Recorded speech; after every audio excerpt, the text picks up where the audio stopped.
Hi, everybody. Can you hear me okay? Okay, cool. Thank you so much for coming out tonight. Thank you to the Rockland Public Library for hosting us. We're super stoked to be here. And we're going to be talking tonight about oyster aquaculture. So I'm going to cover some topics, and then Jaclyn will pitch into some other topics, and we'd love to answer questions at the end of all the things that we didn't get to.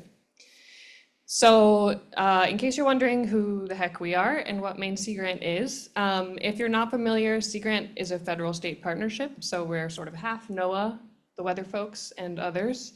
And then in the state of Maine, our partner here is the University of Maine. And there's a Sea Grant program in every coastal and Great Lakes state, in some cases more than one, so we have kind of a national network that we work with. And our work is a mix of research, extension, that's what Jaclyn and I do. We're kind of the boots on the ground folks, and education, and we have a staff of about 20, a bunch of folks in Orono at the University of Maine campus, and then the rest of us are all up and down the coast. And we work in all different types of coastal issues, sea run fish, working waterfronts, aquaculture, which is what we'll be talking about tonight. My name's Annie Fagan. I'm on the extension team. I focus on aquaculture. Yeah, sweet. And my name is Jaclyn Robidoux. I'm also on the extension team. My focus is a little bit more seaweed specific, actually, but tonight I'm going to be wearing a bit of an oyster hat for a few different projects that we've gotten a chance to work on. So yeah, excited to chat oysters with y'all.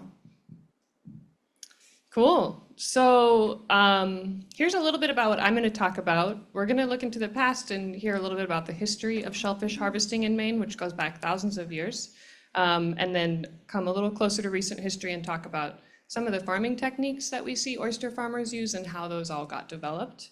We'll nerd out a little bit about oyster biology and then find out kind of how that gets mirrored in the farming process when we grow oysters.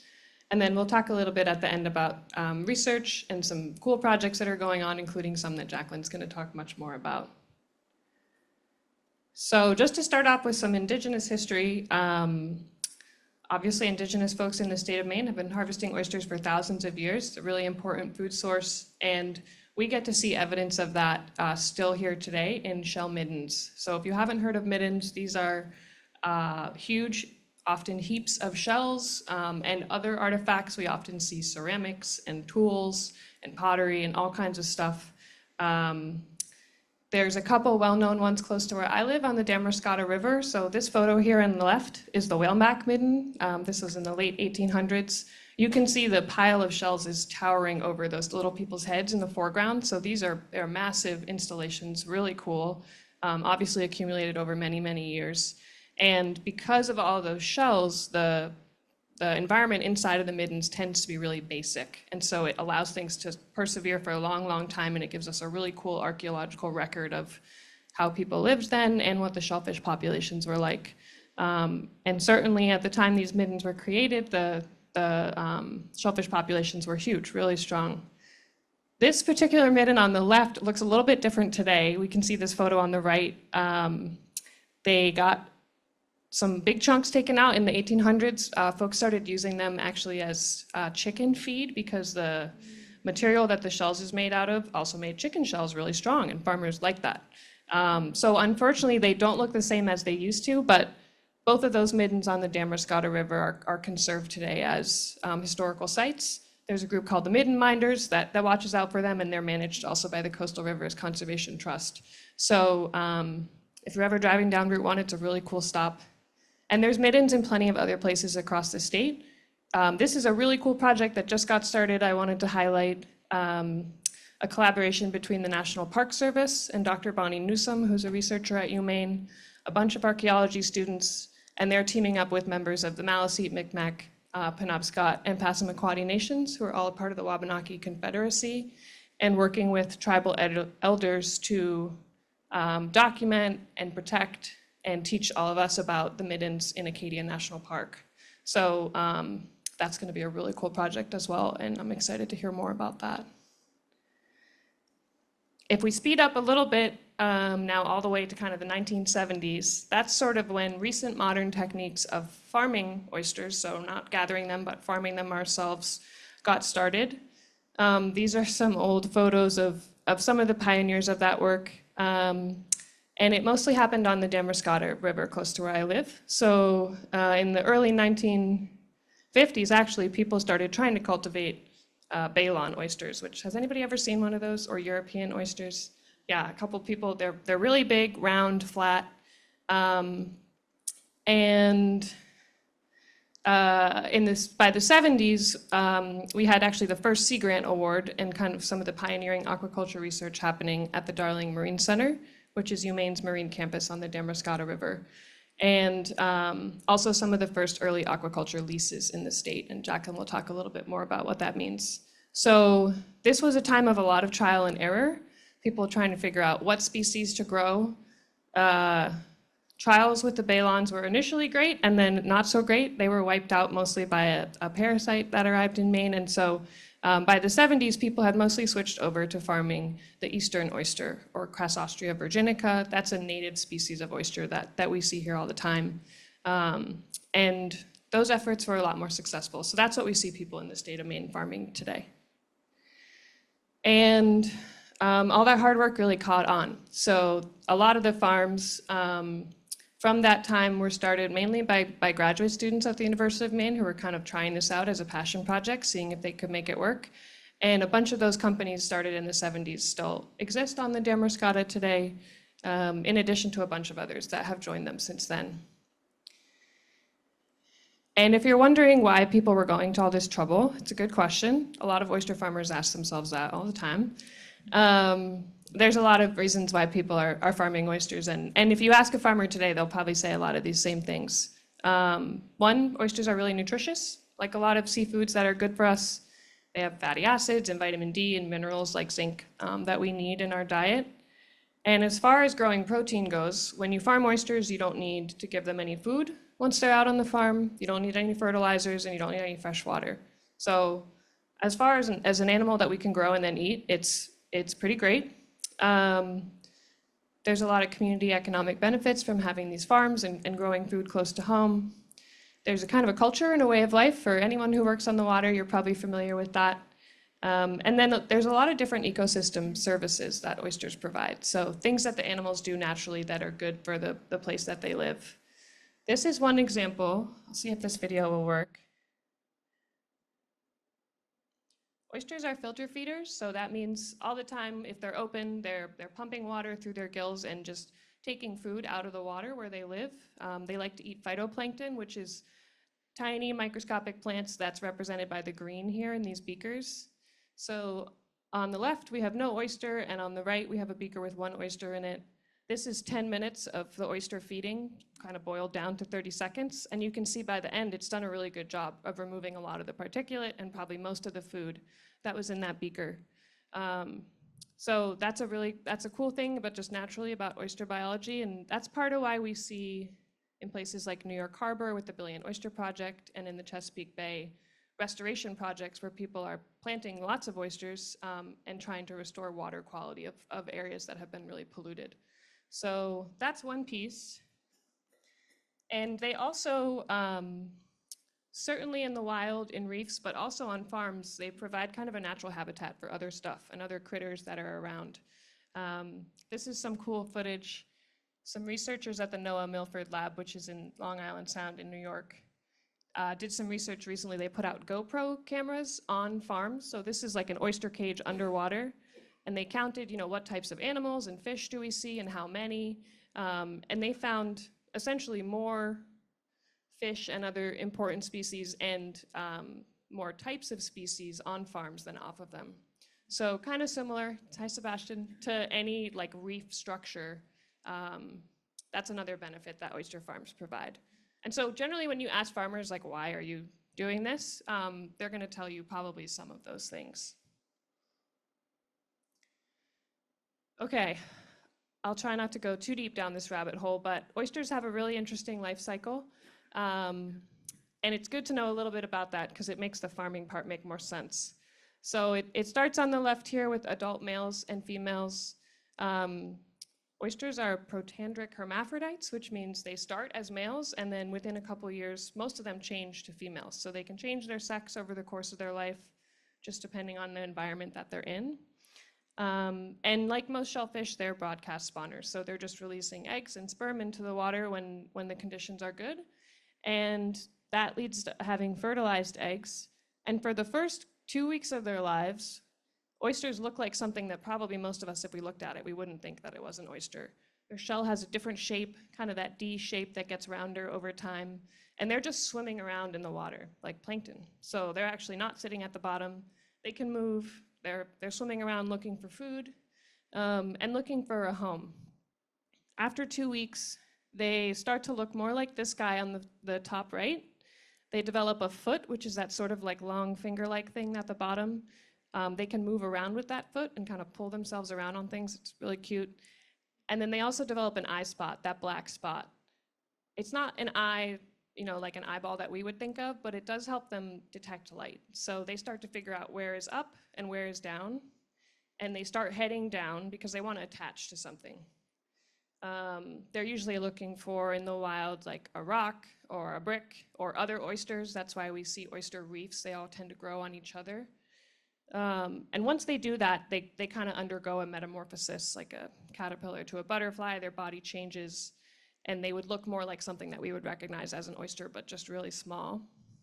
And then it says here 2 to 3 years to kind of grow up to that adult stage. That really depends on where they are, how much food they have, what the water temperature is like. Oysters grow faster in warmer water.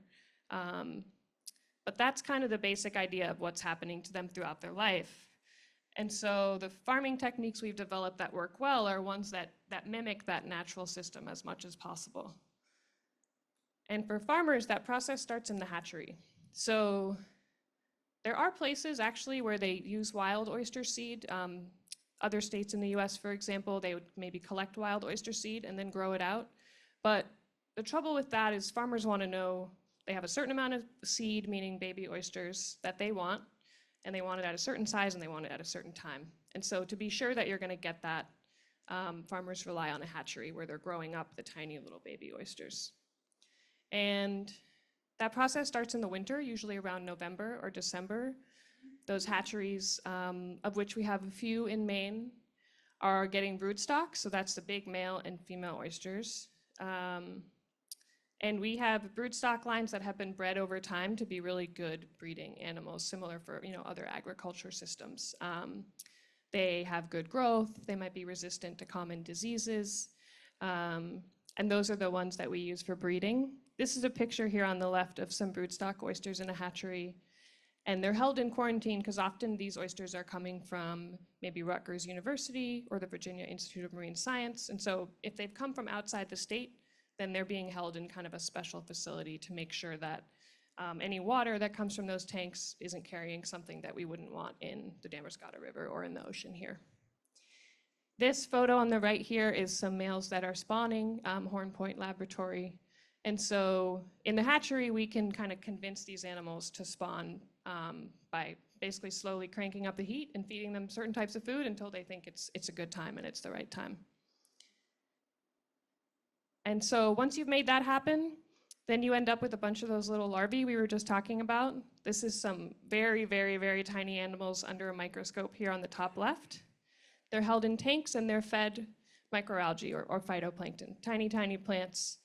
Every hatchery is growing its own microalgae. There's no grocery store you can go to when your microalgae cultures die. So that's a really important part of a hatchery operation.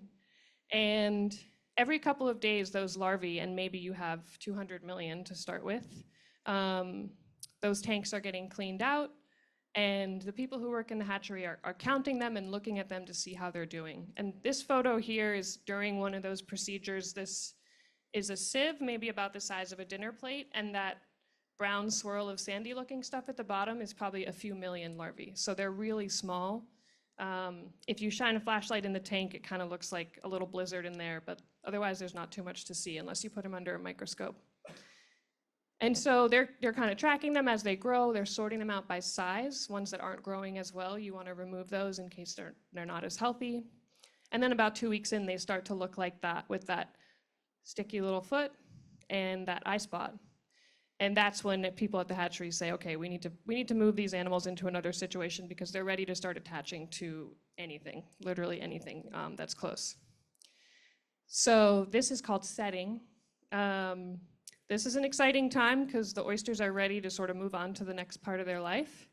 And because they will attach to each other or a tank or anything that's around, you want to give them something to attach to on purpose. And usually that's what we call culch. So like sand or tiny oyster shells that have been ground up into little pieces. You're putting the larvae in trays like the one we see here on the right with that culch, shaking them around a lot so they don't attach to each other, and hoping that what you get eventually is each individual larvae attaching to one tiny, tiny piece of culch. That's what this one is here on the right. You can see it's attached to this tiny little chunk of shell, which within a few days or a week it's going to way outgrow that. You'll never know that it was even there. But since most oysters in Maine are going to, a raw bar where you're going to eat them on the half shell, if they're attached to each other, nobody really wants that. And then from there, they just get bigger and bigger. So there's all different kinds of systems that you might use in the hatchery. You can see a couple examples here on the right.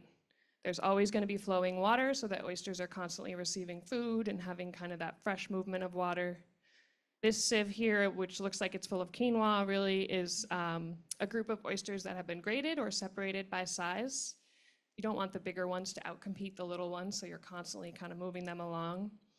And then eventually either a farmer is going to come and pick up their seed when they're ready in the spring to put it out at their farm, or it might be getting shipped to you in the mail.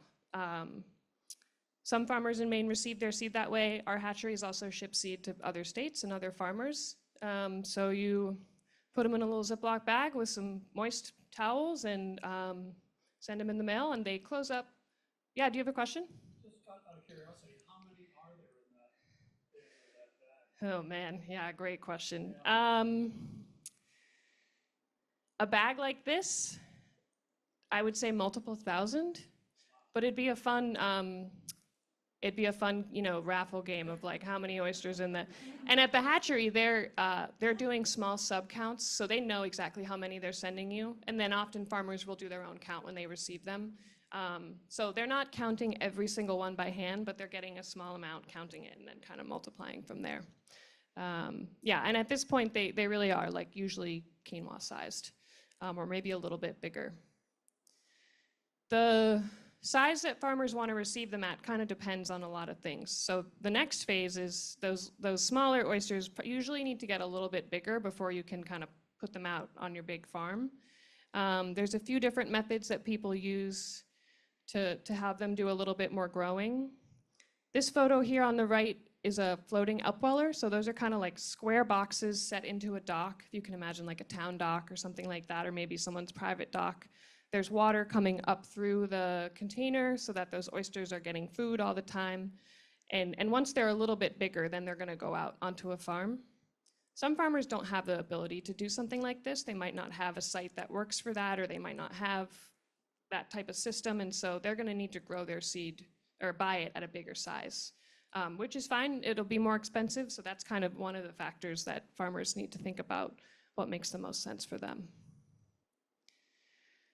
Once they're big enough to go out on your farm, however big that is, then you're just growing them until they're market size, big enough for somebody to want to buy them and eat them. And however you're doing it, those oysters are using, the natural system and whatever food is in the water. So they're just feeding on phytoplankton and tiny plants that are already there. And there's a lot of different ways that a farm can get set up. I'm going to talk mostly about bottom culture and suspended or top culture, because that's sort of what we see most commonly here in Maine, but there are so many ways to do it. So we could go deep down that rabbit hole too. This is a couple examples of what top culture looks like. Culture just meaning growing something up. We're doing it at the surface of the water with this method. This here on the left, this is Krista Tripp. She owns Aphrodite Oysters right here in Thomaston. And she's using a floating cage system. So those two kind of boxy black things on the top are floats. They're full of air. They're keeping the cages at the top. And then underneath is something that looks, a little bit like a lobster trap, a wire cage with slots in it that you put bags of oysters into. Here on the right, this is Darcy Couture's farm, Whiskey Stones in Harpswell. Darcy uses just floating bags, so no cages, but this is kind of what the bags look like that might go inside a cage like that. So smaller, they have their own floats on them, generally suspended on a kind of long line system, so a farmer can go right along the line and work on each bag. And pros and cons to every approach. The nice thing about surface culture is stuff is right at the top. It's easy to see, it's easy to work with. If you're someone that's going to do tours on your farm, which we'll talk a lot more about, or bring people out to the farm, that's great. There's a lot to see. And people who farm at the top are going to have to do some work that other people won't. Mostly because if you've ever put anything in the ocean and then left it there like a boat or a dock, you know that stuff wants to grow on it. And stuff wants to grow on your farm too. So eventually when the water's warm enough, those cages will get covered in, I mean, we've all seen it, like seaweed and algae and barnacles, mussels, all kinds of stuff. And anything that grows on those cages is keeping water and food from your animals. So eventually they will not be growing as well. So farmers do a lot of management of biofouling, what we call kind of all that other stuff that's growing on there, if you're growing at the top. And they also have to buy all this gear, obviously. So that's another cost. And so some cost and labor involved if you're farming on the top. In contrast, we also have bottom culture in the state of Maine. So it's just what it sounds like. Your oysters are literally just on the bottom of your lease site. Farmers grow them up to a certain size. It depends a little bit. This is some seed that's probably almost ready to go out. And farmers will drive their boat maybe in a circle over their farm or up and down in a line and just dump that seed over. So this is on the right here, this is a photo of a farm from the top that's farming on the bottom. There's obviously not much to see, probably some markers on the corner of the lease so people know where it is. And lots of pros to this. Much less work required from you. You're gonna put those oysters over and then in a couple of years, you're gonna come back and get them. So they don't need much from you in the meantime. You don't need to buy as much gear. You are definitely not gonna get all those oysters back. That's the big con. So it's funny, I always hesitate to say a number because you ask a farmer, what % of your bottom seed do you expect to get back at the end, and everybody will give you a different number. Last week, someone told me they estimate 50% to be conservative. I've heard other people say 30. So, and that's just because life happens. Something might eat your oysters. They might get pushed around by water. Some of them might die. If they end up in a really muddy or soggy spot and they kind of sink in, they're probably not going to make it. So that's something that people who use this method plan for, and they kind of account for that in their numbers. Okay, we're going to get maybe half or 70% back of what we planted. We also have some really neat tidal systems in Maine. So this is sort of like an in-between. If you're farming in an intertidal spot, you might have tubes like these on the left or bags like these on the right. And when the tide rises, those things are going up. And when the tide falls, they're going back down.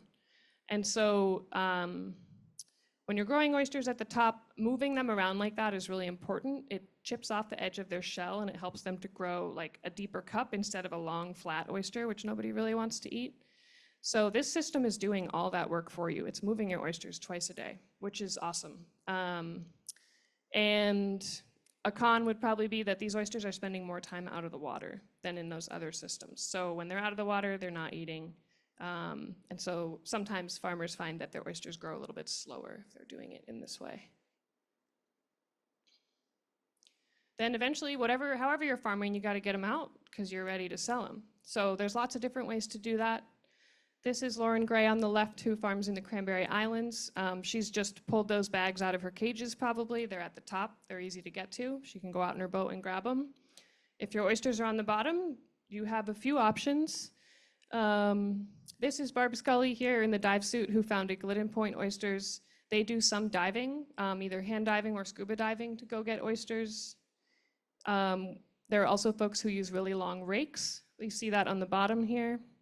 And then this top right photo is Pemaquid oyster. They use a very basic kind of metal dredge, and it's really just like a chainmail envelope. They run it over the bottom, pick up oysters that way. And I should say some farms do more than one of these things. So some farmers might have some on the top, some on the bottom. They might harvest them in different ways. We see plenty of farms that want to kind of hedge their bets with multiple methods. So it's not a one-size-fits-all situation. There's lots of ways to do it. A few more things I'll mention. In the shellfish oyster world, obviously this type of farming has been going on for a long time in Maine, and there's a ton of energy in it right now, and we and partner organizations that we work with work kind of in all areas. So this is a photo on the left of a aquaculture boot camp, a training we just did last week at the Darling Marine Center. So we and partners often work with new farmers or new farm employees to teach them some of the skills that they might need to know, some of the newest techniques that they might want to try. We also have lots of folks figuring out how to farm better or how to use different gear to do the same job. This photo in the middle is from Long Cove Sea Farm, where Abby Barrows is working really hard to pilot some plastic-free oyster gear. So she's thinking about building cages out of wood, using wire mesh, finding alternatives to plastic. Those buoys are made out of mycelium, so mushrooms, and covered in a natural paint coating. So, you know, that's one example of a type of gear research that's happening. And then sometimes the work and the research is about what other stuff can we farm. Scallop farming in Maine, we maybe won't talk too much about tonight, but we have about 4 or 5 scallop farms in the state right now. Maybe that number's changed a little bit, and that's the result of decades really of work of people trying to figure out how to farm scallops. We've borrowed a lot of techniques from Japan. They're really good at it. And so, yeah, lots of research, lots of different areas where people are trying to figure out how we do what we do better. And I'll cut myself off there and hand it over to Jaclyn. Yeah. If there's any questions, while we switch. Yeah. Anybody have any questions on that information overload so far? Yeah. Where are they? There's one in Stonington, Penn Bay Farmed Scallops. That's run by Marsden Brewer and his son Bobby, who are both fishermen. Another in Penobscot Bay called Vertical Bay. And a couple more that are newer than those two, kind of in development.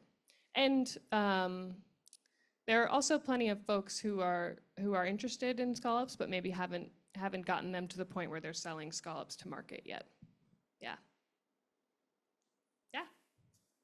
So driving down by Wisconsin, there's some vertical structures that look like they have something in them, you know, like oysters or clams or mussels or something. Are you familiar with what those are? I'm thinking hard. Can you see them off Route 1? Yes. Do you know? No, I think they're actually just old pilings. I think that those are just, yeah. Do you mean like right off the bridge as you're driving towards Reds? Yeah. Yeah, I think those are They're on the old pilings. west side. Mm-hmm. Yeah, Oh, wow. Yeah. yeah, I know. Okay, I did the same thing with first. Yeah. Yeah. Yes? Oysters? Yeah, it's a good question. It really depends. So some of those tidal systems that I was showing, you know, those are places where at low tide you could walk to your oysters.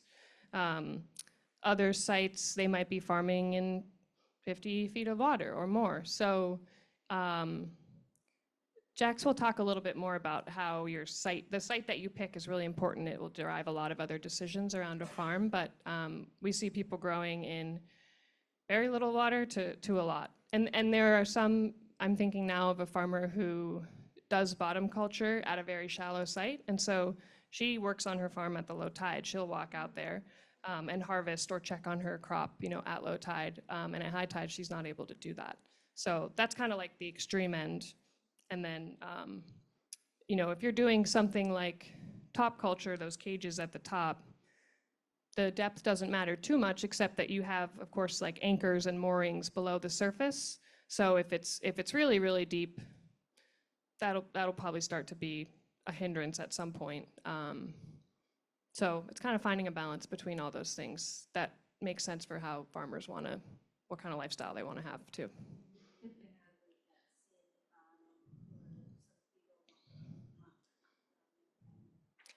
That also depends on how you're farming. So if they're at the top, the oysters don't care what the bottom looks like, but you want a place that's going to hold an anchor well.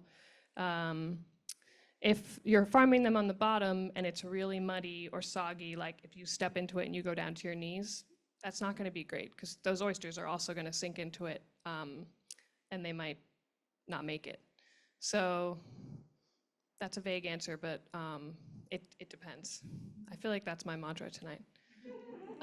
Yes, let's do a couple more and then I'll pass it on. Comment that your question, because if there's muddy bottom, small parcels, so it's low energy factor, it's also anything that's living crop. Since the hard bottom is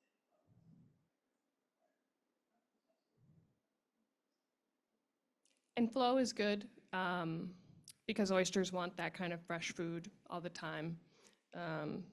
Yeah. Phoebe, hit me. What's the breakdown of like the different methods of growing oysters? You know, like what's the most common one? Like I've never seen those tube ones. That's really cool. So like, what do most people use, and then what's that distribution like? I have a guess, but Yeah, well, I think part of the reason why you don't see those intertidal ones as often is because it's a different process. I mean, the permitting around intertidal sites functions a bit differently than the permitting of subtidal, like always covered sites. So I think that's one of the reasons why those might be a little bit like, oh, I've never seen one of those before. I think in recent years, many more people have been interested in the top culture. Like that's been taking off in a way. Most of our oldest farms use bottom culture though, right? Like the Damascata, like you saw the Pemaquid. So there's been a little bit of I guess a shift or a trend towards, in addition to bottom culture, some of those new methods, but definitely more top culture more recently. and I would just add the farm that I showed some pictures of, Pemaquid Oyster. I spent some time with them last week interrogating them about this question. And some of their farmers told me that, because they were one of those original farms, you know, of the grad student cohort that kind of all started together. And at that time, most people were farming on the bottom. And that was partially because the cages they were using were like made out of wood and kept sinking and weren't very good. And so they said, you know, to heck with it, we'll put our oysters on the bottom. And some of those farms, once the gear developed to a place where it did float and it was made out of different materials and they saw it working better, some farms transitioned to that different type of gear. And then, you know, some farms do more than one. They might have a site where they keep their small stuff and then move it out to a different type of growing gear or a different site. Some farms take oysters from one place and move them to another site right at the end to kind of add some flavor and finish right before they bring them to market. So there's lots of different ways to do it. This is actually a great transition because I wanted to talk a little bit about how the site that farms are located in, as well as like the husbandry practices, the farming practices, actually end up affecting the way the oysters come out. So they really do affect the end product. So I'm going to pass around a few. There's a few more up here, but this as a start is just to get a sense of like the diversity of different oysters. These are all the same species, all farmed in Maine. So, you know, if you've seen one aquaculture farm, you've seen one aquaculture farm in the state of Maine. Everyone does it really different. And so what we're going to talk about for the next 20 minutes or so, we're going to talk about how you get an oyster farm. You might be wondering, like, how does someone start this process? Where are all these farms? What should I know about when buying and trying oysters? And then finally, how can I find oysters in farms near me? So starting off just as a little bit of an overview, Maine has about 150 oyster farms. They're scattered along the coast. Maine is kind of like in the colder water region for oysters. So like Annie said, they can take longer to grow. Some of our most southern farms are down in Kittery, and our northernmost farms are up past Acadia. So that's kind of the temperature range that they are in right now. There's about 1,000 acres under cultivation. If you add all those farms up, they can look very different. I'll show some examples of what a farm might look like from the water if you were to be passing by. Like I said, they vary in size. Annie talked about the gear and technique. And then, we know that oyster farming is a growing part of Maine's working waterfronts. So, a little bit about permitting. Well, I guess from seed to sale, the process includes permitting, which is, going to be site selection. That's going to be things that are critical to farm design, and it's really important to get this right. People spend a long time in this process. So that can be before you even get to put oysters in the water, 1 to 4 years, usually on the longer end. Oyster farming, the process that Annie talked about, so the nurseries, the hatcheries, getting it out onto the water, which is about 2 to 3 years to get to market size. And then finally, distribution and sales, which farmers are typically doing throughout their growing season, throughout the year with those market size oysters. And oysters in Maine, most farmers are selling either to a certified shellfish dealer, who then sells to restaurants and other places, seafood markets, etc., restaurants, direct to restaurants, or direct to consumer. So a couple different options for farms, and many farms, similar to farming techniques, also use multiple ways of sales and distribution. So how do you get an oyster farm? Farms are permitted through the Maine Department of Marine Resources. A couple important points here to know is that most leases don't exclusively grant access. So, if you're kayaking or swimming, seasonally, commercial or recreational fishing, those things often happen on lease sites. And then farmers have to pay annual fees, comply with the lease, and then also submit annual reports. There are 2 types of leases that we have, as well as limited purpose aquaculture sites. And I'm going to dive into these just a bit, so that way, when we say farm, you guys have a sense of what we are talking about from a perspective on the water. So we have those licenses, leases, and standard leases. And then in addition, the Maine Department of Marine Resources works with the Army Corps of Engineers in order to make sure that everything is compliant. So it really is quite a process. And there's a few slides that I'll probably move through a little quickly, because you could spend years, people do spend years on this kind of stuff. So that LPA, it's a 400 square foot farm site. For most oyster farms, what that looks like is 2 feet wide by 200 feet long, or 3 feet wide by 133.3 feet long. And folks get these, it's similar, like a hunting or fishing license, $100 per year for Maine residents. And this allows for the cultivation of shellfish and seaweed, but not things like finfish. Most folks use these as demo sites or trial sites.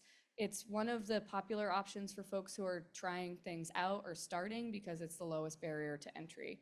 And even that, I just want to highlight here, this is the process. This is not to dig into all the details, but I think it's helpful because it shows the interplay between the prospective farmer, as well as the Maine Department of Marine Resources, and the town and the community. So even at our smallest level, you can see that there is a number of different steps in this process.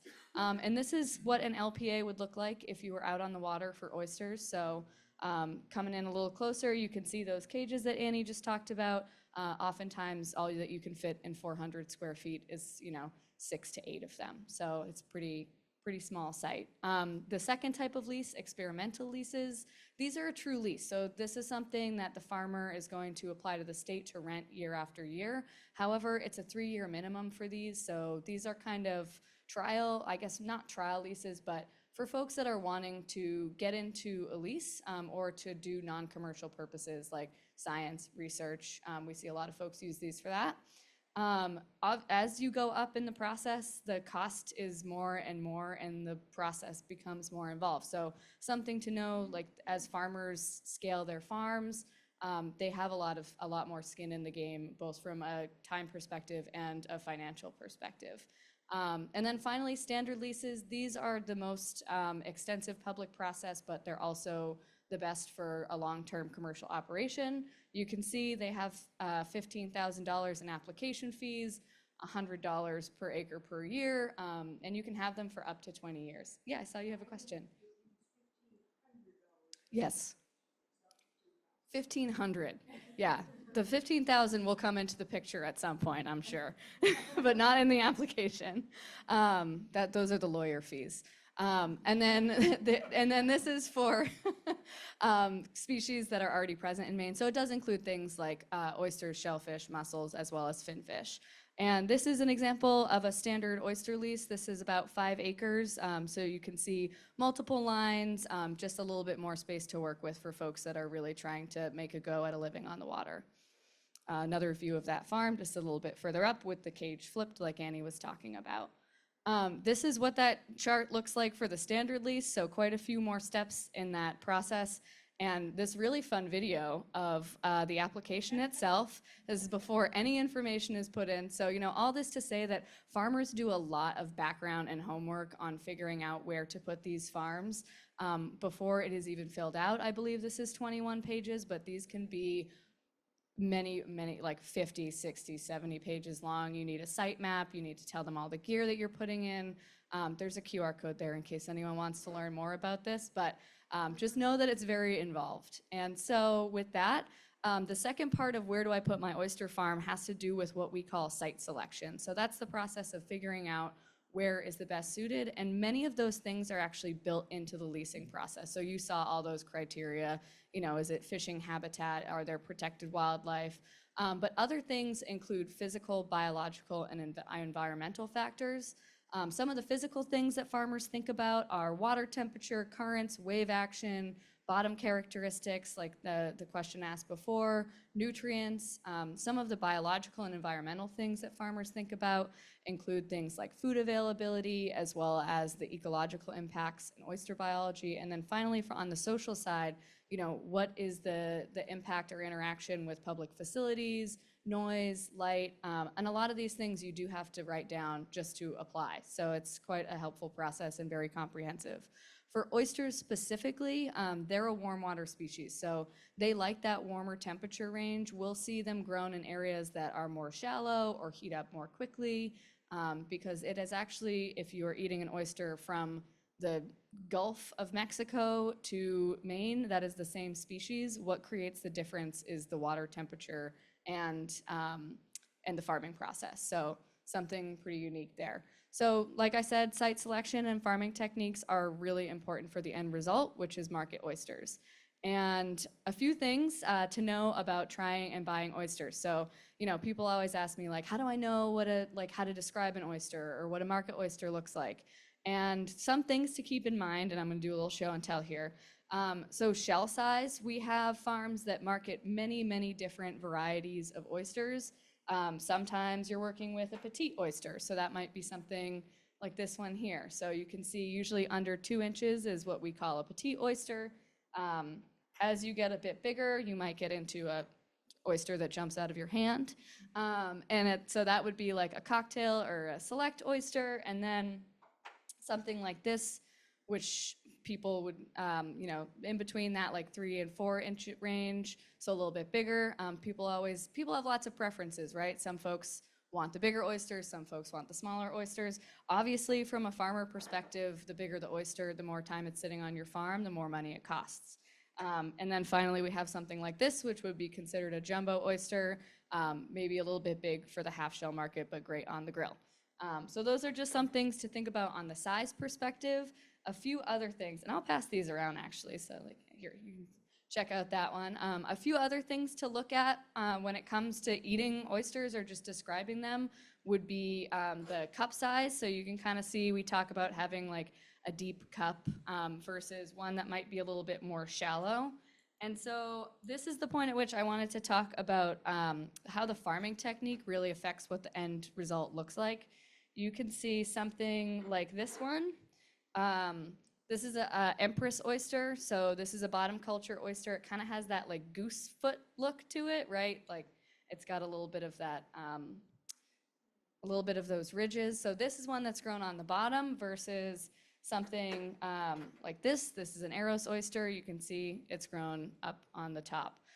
So the more you get to know about the farms, the farming techniques, really starts to tell you a lot about what they look like. Oftentimes, if you see oysters, a local farm here would be like the The North Haven oysters, those are gonna have a really green shell, and that has to do with the algae that is in that salt area that they're grown in. So the oysters can tell you a lot about their farming environment and how they were treated along the way. And then a few things on flavor. I think people always say that oysters are just briny, and they are actually so much more than that. So sometimes oysters can be described as buttery or vegetal or grassy, cucumbery. I mean, it's pretty interesting. So to keep in mind that oftentimes it is more than just briny that makes a good oyster. And so with that, I wanted to answer our last question about how I can find oyster farms near me. And to do that, I wanted to highlight the resource, the Maine Oyster Trail, because this is a interactive digital guide that helps folks all across the state of Maine find oyster farm tours, buy oysters direct from farmers. And so with that, you know, it's really interactive. It's kind of the first of its kind in the way that we've used some of the interactive features. And it has over, at this point, I believe 90 businesses, each which offer really unique experiences. So we, the folks who collaborate on the Oyster Trail, work really closely with the farms to understand what their needs are in order to make sure that when people show up to buy their oysters or to take their farm tours, everyone is on the same page and getting the same information. And so it's really allowed farmers to explore new opportunities through oyster tourism. We did a little survey before we kind of kicked off this new version of the Maine Oyster Trail in 2020, which was obviously just a weird year for food, a weird year for oysters, because in 2020 we saw a lot of folks starting to offer farm tours, you know, like as a socially distanced activity. A number of them offered direct sales, so I think we all bought something out of the back of a pickup truck during the pandemic. Oysters were definitely one of those things that people were doing direct sales for, especially as restaurant markets had totally dried up. And then a number of oyster farms were using social media to connect with people while they weren't able to see them in person. So it was kind of interesting. We also saw raw bar pop-ups, breweries, shucking events. So with the new energy around connecting the public to oyster farms, we decided to revamp this Maine Oyster Trail, which originally started in 2011 and had gone through a few iterations, with the newest version being kind of the most, I would say, techie, but we tried to go, you know, we tried to balance like techie and accessible. So some of the things that farms said, and I just always like to share this when I talk about the Oyster Trail, we were like, what do you want people to know, or what do you want us to keep in mind as we build this tool to help you and to help the public, was to emphasize the differences in oysters. So like we were talking about, all farms feel like their oyster is very unique, and that is because it truly is. They wanted a way to have things online. We get asked for print maps a lot, and I understand that they're helpful, but oyster farms change their hours and all that information so quickly. So they were like, please put this on the internet. It also makes it a lot easier for folks to find. And then this quote from a farmer that I really enjoy is, focus on oyster sales, not just tours and activities. We need people to spend money, not just hang around asking questions. So really, really hoping that this would be something that would connect interested customers to these oyster farms. And so the partners on this work were Maine Sea Grant and then the Maine Aquaculture Association. And our goal was to really build something that was user-friendly. We got funding through the Maine Office of Tourism because they were like, this is a great idea to bring folks to Maine. It's something that I find that both visitors and locals alike can use, which is really neat.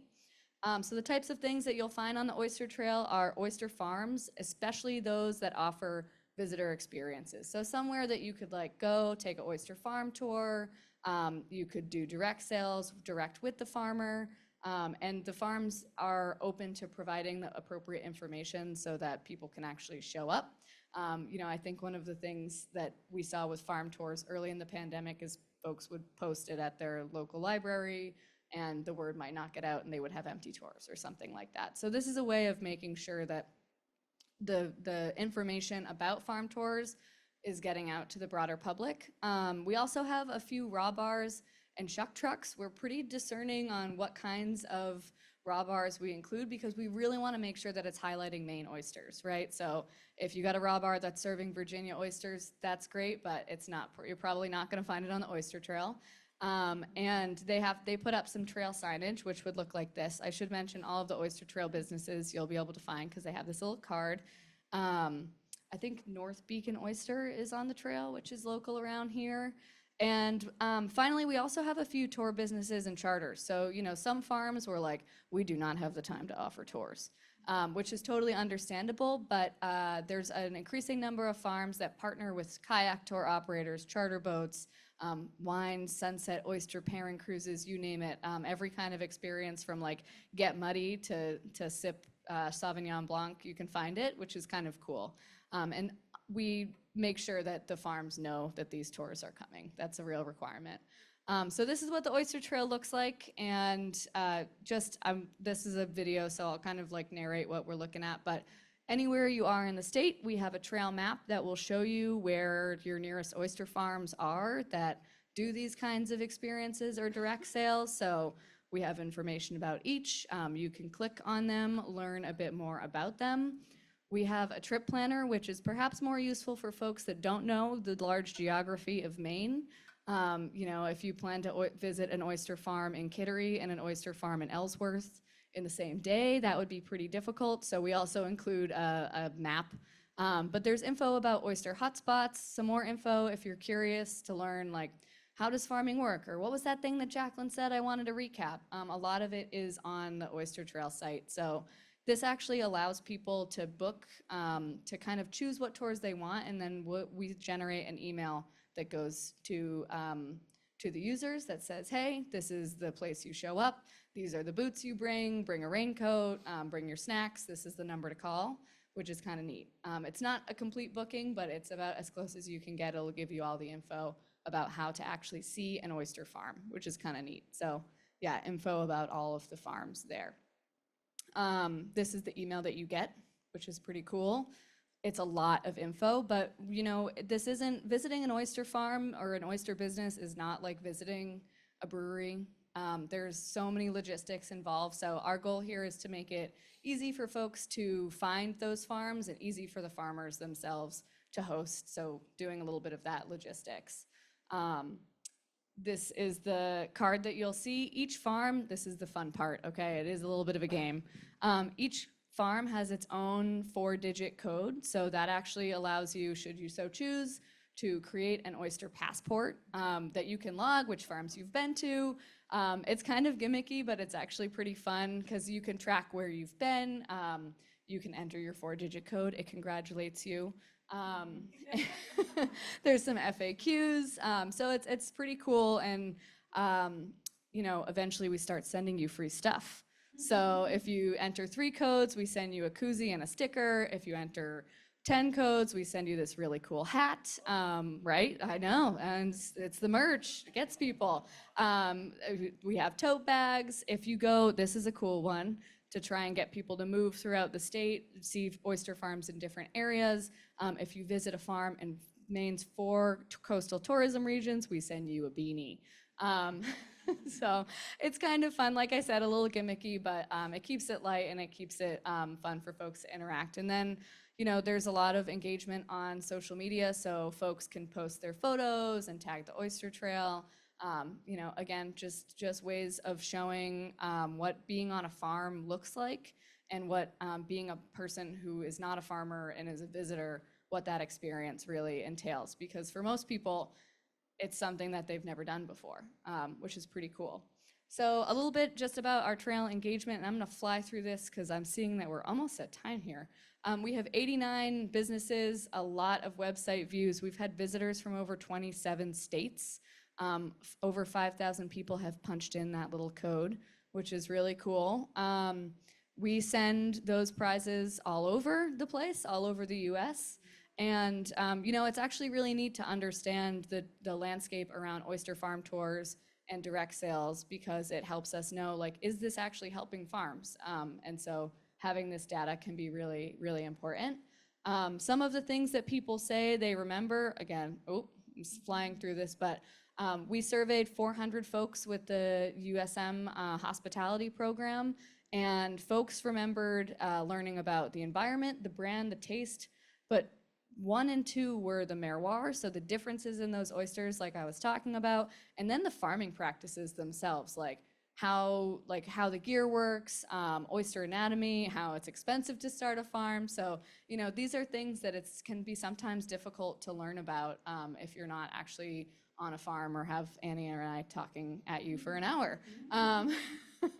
And so some of the lessons we learned are that oyster farms and businesses are really excited to welcome visitors and offer very unique, one-of-a-kind experiences. Like, you know, how I said no two sea farms are the same, no two oyster farm tours are the same. And most of the time, the personality of the farmer shines through in a really fun way.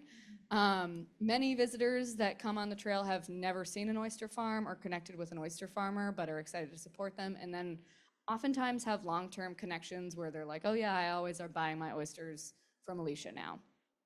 Aquatourism is something that's like ecotourism, but with a aquaculture flair. And it's really an important tool that helps us to engage the public in what's going on the working waterfront. It's a way of welcoming people in and saying, like, check out this cool thing that Maine's up to. And then finally, the oyster trail is something that I get questions about all the time working in this space. It's really helped to establish Maine as a destination for this kind of activity. I think it's the largest oyster trail in the US, so that's a cool feather in Maine's cap. And so with that, that's a QR code to the oyster trail, but obviously I know we covered a lot of questions there, and I'm happy to answer some questions, but yeah, thanks again for being here tonight, y'all.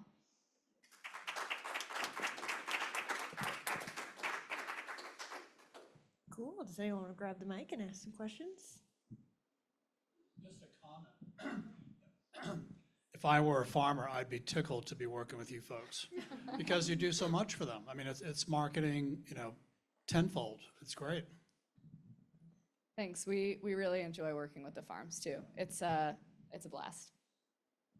Thank you, that's very kind. And we should also say, this is part of what we do, but we are Marine Science for Maine People. That's our tagline at Sea Grant. So Jax and I also work with teachers who want to see aquaculture in the classroom, students who are wanting to learn about it, people who are doing research, municipalities that are trying to figure out what does aquaculture look like in my community, the public, you know, to connect people to what's going on. So this is like kind of a little slice of what we do, and we do work a lot with sea farmers, and we also try to make connections between different groups of people in the state. Yeah.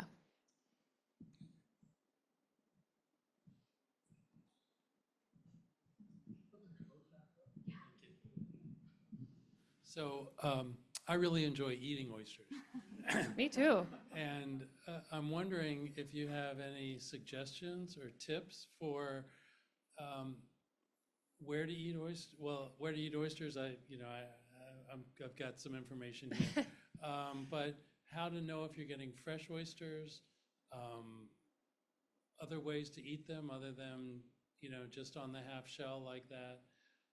How many to eat at one sitting? These are great questions. Things like that. Yes, probably a lot of us have small middens started in our home gardens or on the driveway. Okay, those are all great questions. How many oysters in a sitting? I mean, however many you want. I feel like I should learn what the world record is there.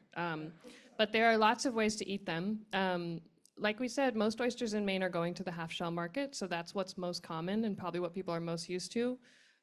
Grilling them or baking them is also awesome. A lot of people aren't familiar with shucking oysters or don't quite know how to do that. When you cook them with that kind of heat, they will eventually pop open, like steam themselves open. So that's a good, like, kind of beginner-friendly way to cook them at home. If you haven't learned how to shuck, there's plenty of pop-up learn to shuck experiences, which are also really fun. Good to get a lesson from someone who's done it a lot. Now I'm forgetting your other questions. Good places to eat oysters. There are so many. Raw bars all over the state. We have some amazing raw bars here in Maine. There's several in Rockland that are great. So I feel like you can't really go wrong. And as far as knowing if they're fresh, a lot of Maine oysters that you eat, they might have come out of the water that day or the day before. And if you're buying oysters to take home, they'll be fine in your fridge for a week or longer. Yeah, so oysters actually keep totally well. They just close right up. They're fine in there. They're just hanging out in your fridge or whatever. And so oysters that you're eating at a restaurant are going to be pretty fresh. And we didn't talk too much about this part tonight, but the Department of Marine Resources does an amazing job making sure that oysters you're seeing in a restaurant or at the grocery store or that you're buying from a farmer are safe to eat. There's a lot of regulations. They keep a tight lid on that. And a lot of those practices have come from farmers themselves, actually, who have said, hey, we think we want to try this out. It's going to make the shellfish safer to eat and stuff like that. So you can feel good about what you're seeing in stores or at restaurants any time of the year that you're buying shellfish. Thank you. Maybe, did you have a response that covers? Okay. Thank you.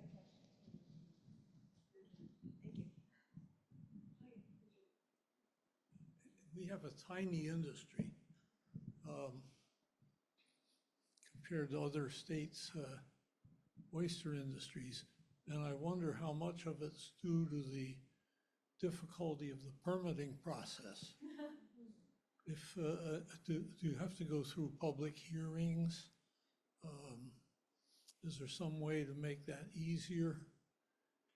And the second question is about reputation. The Long Island oysters have had this reputation. For many years, there have been oysters grown in Hawaii and air freighted to Long Island, kept in Long Island Sound for a week and then sold. Is there some way we can get that reputation in Maine? Maybe we're at the cold end of the spectrum. The oyster growing area. You want to tackle this? Okay, cool. On the permitting side, I think that's why I always like to show that to show the process that it actually entails. Maine has a very comprehensive permitting program. Yeah, that's the problem. And some states actually have even more. So there's a number of states that look to Maine as the example in permitting, which is pretty neat. It's intense and it takes a long time and it involves the public for a number of reasons. One of the largest being that Maine waters are such a place of recreation and commercial fishing. So, there's that balance between a number of marine users and interactions that the permitting works with. And in addition, I think farmers always want to get farms faster. So it's balancing that permitting and then the business needs. And sometimes it does take a long time. But other states too have quite an involved process to get farms. And then on the Maine brand side for oysters, Maine has a really strong brand for oysters because of our cold water. So you'll often hear people say like, oh, I love cold water oysters. I love Maine oysters. In a lot of cases, they are familiar with certain regions of Maine. So perhaps the Damariscotta River where oysters originated, and they might say, oh, I love the Pemaquid oysters, or I know the Damariscotta oysters. And with more farms now in different regions of the state, I think that's going to help to even further strengthen that Maine brand where, instead of recognizing one river or one estuary in the state as an incredible place for oysters, the entire state will be recognized for our oysters because they are really very good. I saw someone on Zoom with a question who asked, is the trail publicized by retailers, LL Bean, for example? Do they want to sponsor it?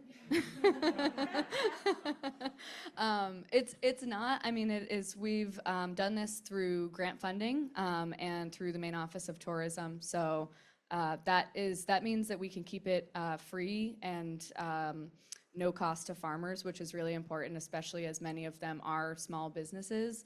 But that does mean that we need to seek grant funding for things like hats and koozies and all the goodies to ship things to folks. So we would love it if folks would be interested in that kind of a thing. Do you have the same permitting process for seaweed farms? That's a good question. So the question was, is the permitting process the same for seaweed farms? And those kind of tiers of different types of licenses or leases that Jaclyn laid out, those will be consistent whether it's shellfish or seaweed that you want to cultivate. When people get a lease or a license, part of that process is saying, what do you want to grow and how do you want to grow it? This is all publicly accessible information. We should have said that too. So you can go on the Department of Marine Resources website. They have a really cool, neat map. It's very fun to explore. You can click on any location of a lease or license in the state. It will say who holds it, what species they're growing, or what they're permitted to grow. And I say it like that because folks might, we see, for example, some folks start with one species, but say, once I've got this oyster farming thing down, I'd like to also add seaweed to that. Maybe I want to grow more than one species. And so the overall process is the same, but the nuances of the information you're providing might vary depending on the species that you say you want to grow. And I just wanted to add to your question about the Maine brand. Just like seafood in general, not just oysters or farmed oysters, the Maine brand is super strong. And I feel like we all live kind of deep inside that bubble, and it's good to be reminded of that. Just on a national field and globally, people recognize Maine seafood, and it's very sought out, and there's a lot of demand. Going back down, zooming down to farmed oysters, there's plenty of room for more types and more farmers. We see a lot of demand for that product, so that whether you're buying wild seafood or farmed seafood, that brand is really strong, and we see a lot of collaboration, some people doing both, and there's kind of a sense of, rising tide lifting all boats, whether you're farming or harvesting or fishing or raking clams, it's all kind of a big part of that Maine seafood brand recognition for sure. Cool. I think we have time for one more question if someone wants to be brave and bookend the night. Cool. Well, I think that'll do it. So thanks so much to Annie and Jaclyn for joining us tonight, and thanks so much to everyone for coming as well. Thanks. Thanks a bunch.